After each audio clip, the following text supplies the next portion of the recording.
अधिकारियों के लगातार खराब रवैये को लेकर प्रेस वार्ता कर भारतीय जनता पार्टी ने राज्य सरकार पर सीधा हमला बोला है। बीजेपी प्रदेश प्रवक्ता प्रदीप सिन्हा ने कहा कि राज्य में अधिकारियों का रवैया लगातार खराब होता जा रहा है। इसके लिए खुद मुख्यमंत्री हेमंत सोरेन जिम्मेदार हैं, क्योंकि कार्मिक विभाग उन्हीं के पास है। प्रदीप सिन्हा ने कहा कि वित्त मंत्री राधाकृष्ण किशोर का भी कहना है कि अधिकारी बात नहीं सुनते हैं, डीजीपी फोन नहीं उठाते हैं। उन्होंने कहा कि पूर्व मुख्यमंत्री बाबूलाल मरांडी का भी फोन अधिकारी नहीं उठाते हैं। कांग्रेस नेता के बयान पर भी प्रदीप सिन्हा ने पलटवार किया और उन्होंने कहा कि कांग्रेस का बयान सिर्फ खाना पूर्ति के लिए है। सरकार में रहते हुए सीएम पर उन्हें दबाव बनाना चाहिए। बीजेपी ने कहा कि नेताओं और मंत्रियों का अपमान राज्य के लिए चिंताजनक है और सीएम को तुरंत इस पर ध्यान देना चाहिए। नमस्कार। और आज एक गंभीर विषय पर पार्टी की ओर से मैं कुछ विषय आपके समक्ष रखना चाहता हूं, क्योंकि जो लोग बहुत जोर शोर से अपने आप को संविधान का रक्षक होने का दावा करते हैं, अब उनकी कली खुलने लगी है। जो गठबंधन की सरकार भी भली भांति नहीं चला पा रहा है, आपस का ट्रस्ट मिसट्रस्ट में बदल चुका है, तो मैं समझता हूं कि एक अलार्मिंग सिचुएशन है राज्य के लिए कि जिन लोगों ने भरपूर प्यार दिया इस सरकार को चुनाव के वक्त और उन पर विश्वास जताया, आज लोगों को ऐसा लग रहा है कि वो ताकत देने के बाद भी सरकार उसका प्रतिफल लोगों तक नहीं पहुंचा पा रही। तो निश्चित रूप से भारतीय जनता पार्टी इस स्थिति को लेकर न सिर्फ चिंतित है, बल्कि कुछ अहम बिंदु आपके माध्यम से जनता के समक्ष रखना चाहता हूं, ताकि राज्य की जनता भी बेहतर ढंग से समझ सके कि ये सरकार किस तरह से सरकार चला रही है।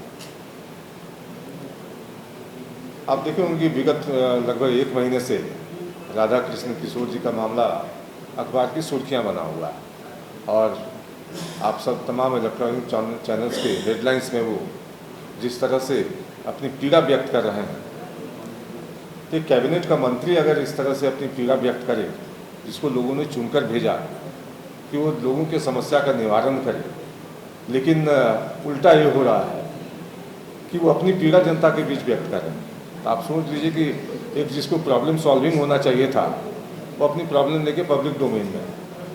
तो ये तो अजीब स्थिति है कि कैबिनेट मंत्री जो नंबर 2 रैंक का हो, वो अपनी पीड़ा व्यक्त कर रहा है, लगातार कर रहा है, पत्र के माध्यम से कर रहा है, लेकिन मुख्यमंत्री के कान पर जूं तक नहीं रेंगे।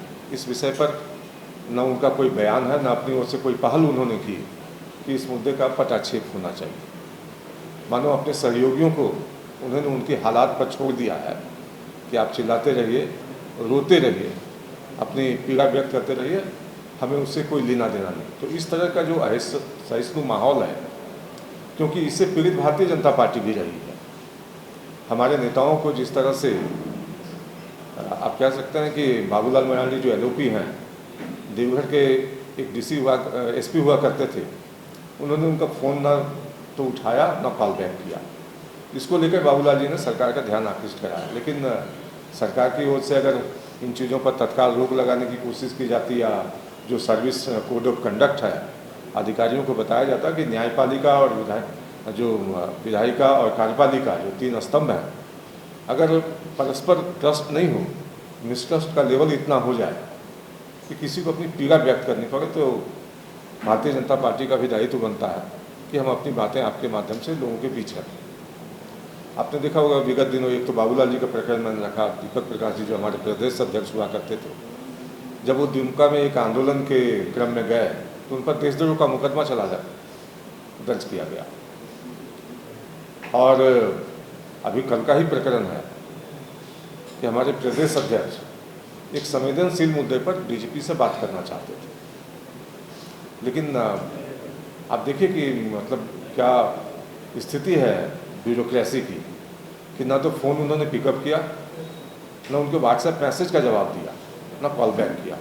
तो ये जो धृष्टता है, मैं समझता हूँ कि अपनी अगर आप डेडलाइन पार करेंगे, कहीं ना कहीं एक परिभाषित है सबका दायरा, चाहे वो कार्यपालिका हो चाहे विधायिका हो, सबका दायरा परिभाषित है।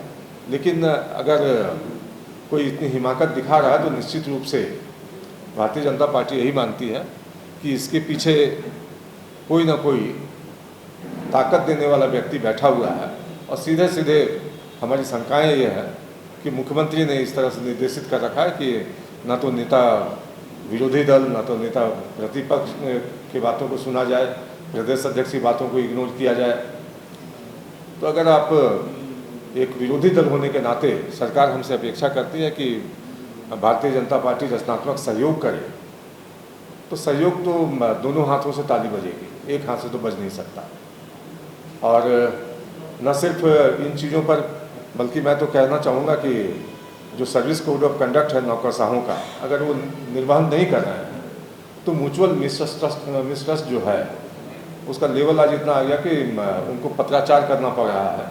कोई अधिकारी उनको 15 मिनट तक इंतजार करने के लिए कह सकता है। तो जो कैबिनेट रैंक के मिनिस्टर हैं, नंबर 2 पोजीशन है वित्त मंत्री होने के नाते, तो सरकार की कार्यशैली कहीं ना कहीं ये प्रश्न खड़ा कर रही है कि अभी जब विगत दिनों दिल्ली में जो एक समिट हुआ था व्यापारियों के साथ और निवेश आकर्षित करने के लिए, दुखद पहलू ये है कि राज्य के वित्त मंत्री वही थे, लेकिन राज्य के मुखिया ने एक बार भी औपचारिकता नहीं निभाई कि उनको भी बुला लिया जाए, क्योंकि वित्त संबंधी फैसले उनको लेने हैं और संसाधन क्या है राज्य सरकार के पास, ये सारे तो उनके विभाग से आना है। लेकिन उसके बावजूद भी जो हठधर्मिता है या तो फिर नीचा दिखाने की जो कोशिश है, भारतीय जनता पार्टी मानती है कि लोकतंत्र के लिए सुखद संकेत नहीं है। और कम से कम जो गठबंधन का हमारा अनुभव है, भारतीय जनता पार्टी एनडीए के साथ लंबे समय से गठबंधन की सरकार न सिर्फ राज्यों में बल्कि केंद्र में भी चलाती रही है। और परस्पर क्या विश्वास होता है हमारे अपने सहयोगियों के प्रति, उसका एक अप्रतिम उदाहरण आप कह सकते हैं कि एनडीए ने अपने सभी साथियों का न सिर्फ सम्मान किया बल्कि उनको बातों को पर्याप्त तवज्जो दिया, उनकी बातों को गंभीरता से सुना। और हमारे नेता जो हैं उनकी बातों को न सिर्फ गंभीरता से सुनते हैं बल्कि उस पर अमल भी करते हैं। तो आपस का कॉन्फिडेंस जब तक नहीं बनेगा, और कल मैं समझता हूँ कि कांग्रेस पार्टी के अंदर भी खदबदाहट है, क्योंकि चिंता की लकीरें उनके माथे पर भी हैं। और जब उनके कल प्रभारी आए तो इस विषय को उनके द्वारा उठाया जाना, मैं समझता हूँ कि सब कुछ ठीक नहीं चल रहा है गठबंधन में।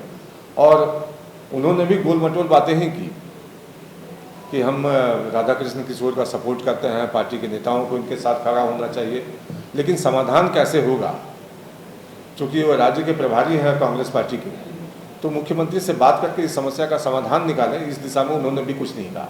सिर्फ अपने लोगों को पैसिफाई करने की कोशिश की कि उनका गुस्सा तत्काल शांत हो जाए कि प्रभारी महोदय ने अपनी ओर से बयान दे दिया है। लेकिन भारतीय जनता पार्टी उतने से संतुष्ट नहीं है।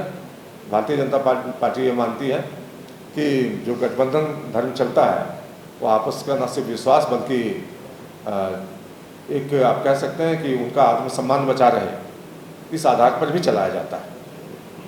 लेकिन अगर आप उन चीज़ों को दरकिनार कर रहे हैं तो कहीं ना कहीं राज्य के लिए संकट की स्थिति है। और उसका परिणाम ये दिखता है कि जो लॉ एंड ऑर्डर की स्थिति है, अगर डीजीपी राज्य के कार्यपालिका के प्रमुख लोगों का फ़ोन नहीं उठाए, न उनकी बातों का जवाब दें, तो डाउनलाइन आप समझें कि जिलों में क्या स्थिति हो रही है, थानों में क्या स्थिति हो रही है। थाना प्रभारी इतनी हिमाकत करते हैं कि एफआईआर तक लॉन्च नहीं करते, वो लोगों को दौड़ाते हैं। और राजधानी में होकर अगर कोई एफआईआर दर्ज न करने की हिमाकत करे तो मैं समझता हूं कि मुख्यमंत्री को तत्काल न सिर्फ हस्तक्षेप करना चाहिए बल्कि वैसे अधिकारियों पर कार्रवाई करने की आवश्यकता है। लेकिन हिम्मत तो कहीं से आ रही है। नहीं तो रांची में बैठा हुआ एक ट्रैफिक पुलिस का कर्मचारी ये कहता है कि हमें एसपी से डर नहीं लगता, जाओ जहाँ कहना है कह दो। तो ये भाई ताकत कहाँ से आ रही है? तो समझना होगा कि जो लोग आज सत्ता पर काबिज हैं उनको राजनीतिक मर्यादा और राजनीतिक आचरण किस तरह का हो कि सभी जो राजनीतिक क्षेत्र में काम कर रहे हैं न सिर्फ उनकी बातें गंभीरता से सुनी जाएं बल्कि राज्य हित में जो कुछ भी हो उसकी ओर तत्काल कार्रवाई करने की आवश्यकता है। और हम भारतीय जनता पार्टी की ओर से अपेक्षा रखते हैं कि न सिर्फ इस मुद्दे का पटाक्षेप हो बल्कि राज्य सही दिशा में चले, इसको लेकर मुख्यमंत्री को गंभीर होना होगा। और आने वाला सत्र है, अगस्त के महीने में विधानसभा का सत्र भी शुरू होने जा रहा है, तो कई अहम मुद्दे होंगे जो भारतीय जनता पार्टी उठाएगी। लेकिन भारतीय जनता पार्टी के अगर नेताओं की बात को आप दरकिनार करेंगे कि ये तो विरोधी हैं, सिर्फ ऐसे ही आरोप लगाते हैं, तो सिचुएशन जो है वो बहुत सौहार्दपूर्ण नहीं होता है। तो उसको आपको कहीं ना कहीं मैनेज करने के लिए एक जो प्रक्रिया है कि बातचीत के माध्यम से उन चीज़ों को किया जा सकता है, तो उस पर डायलॉग तो होना चाहिए। और राजनीतिक दलों में अगर डायलॉग नहीं होगा तो ये स्थिति विकटता की ओर इशारा करती है। बस